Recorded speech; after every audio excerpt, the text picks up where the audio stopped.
I have had a few experiences of bad netiquette. One that comes to mind is when someone shortens something in an email, such as the phrase all the best into ATB, and it just makes it difficult to understand what they mean, especially if I have to go away and Google search what the phrase means. Kind of waste my time. With netiquette and your etiquette when you're on the web, it's sometimes you get emails that are addressed very informally and it's not what you're expecting, or you can get things that it gives you a bad impression of someone with the words they use, or if it's too conversational sometimes.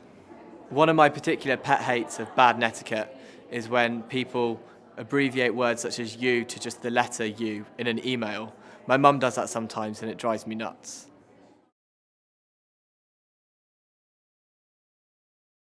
The rules of netiquette that I follow are quite basic, so when I'm sending an email, I always make sure that I address the person in the correct manner.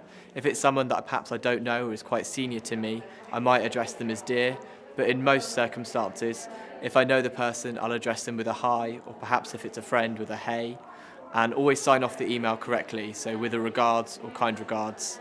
Well, I always try and remain polite in my answers, and if I were ever to contribute to a blog, I would be very careful about my language and how I convey my tone, because obviously everything on the internet is permanent.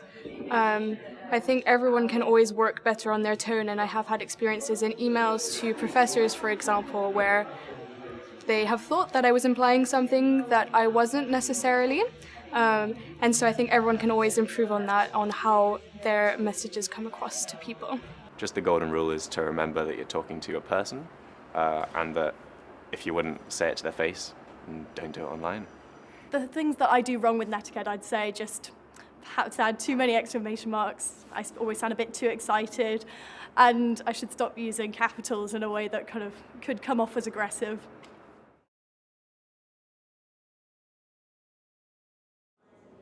A rule of netiquette that I'd like to see people use a bit more often is using capital letters when appropriate in emails.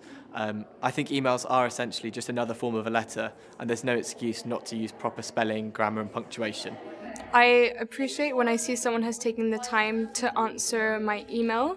When I ask several questions in an email or I make several points, I like all of them to be responded, not just the last one or just the one that they haven't answered to right then. I like people to at least acknowledge what I'm saying in an email, because it's different to a conversation, because you think about what you're going to write down and you want an answer to everything you have written down. I think with netiquette you definitely need to type how you talk and just don't say things that you wouldn't say to someone's face. Just be responsible with your words, because they're online. It's always going to be online. It's going to be a record of your chat, and that's something you should take into consideration when you're talking to people. I think rules that should be used more are capitalising people's names. I think that people deserve to have a capital for their name.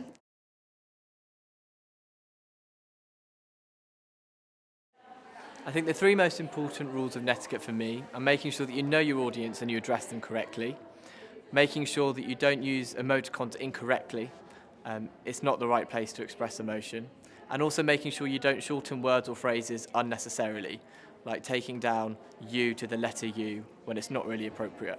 I think the three most important rules of netiquette are you've got to remember who you're writing to and what kind of audience that's going to be. And you've also got to make sure that it's something you'd be happy to say face-to-face to them. And also just make sure that you're always polite and courteous and you don't say anything that could be interpreted harmfully. I would say always answer someone's questions if they're asking a question directly to you.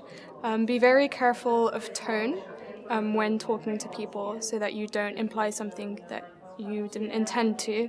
And the most important one to me would be don't make criticism lightly. When someone shares their work on the internet, it's very sad to see someone receive lots of negative criticism because it's not constructive, and it's very easy to make negative criticism when it's anonymous.